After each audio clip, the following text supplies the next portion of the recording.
Albert Rösti. Oder auch Lebokes. Bro, meine For You-Page ist voll. Wisst ihr eigentlich, wie viel er profitiert hat von diesen ganzen Videos? Das ist crazy. 20 Minuten mit ihm am Interview machen, Tagesanzeiger, SRF, alles voll. Wie viel verdient der Albert Rösti? Oh mein Gott, nicht schon wieder. Albert Rösti ist ein Döner. Nein! Die ganze Zeit, du bekommst Sprachnachrichten von Kollegen, wirklich.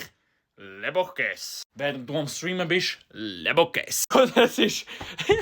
Während du mit Wasserpistole am Gamen bist, Lebokes, Bro. Aber etwas muss ich langsam klarstellen. Der Kaufmann, also der Kaufi und ich sehen uns null ähnlich. Ich bekomme pro Tag 1000 DMs. Oh mein Gott, bist du der Bruder vom Kaufi? Bist du dort? Bist du der? Okay, ich gebe es zu. Er ist mein verlorener Bruder. Er ist mein Zwillingsbruder. Nein, also wirklich, Spaß beiseite. Wir sehen uns nicht ähnlich, meine Damen und Herren, wirklich. Aber natürlich nur Liebe an die zwei Jungs, wirklich. Ihr seid Legenden. Also eigentlich, ich habe gar nichts zu tun so mit Politik und so. Also ich kenne vielleicht so 3-4 Blocher, Ale Berse, Uli Maurer, Uli Guli. Ich weiss jetzt mehr über Albert Rösti,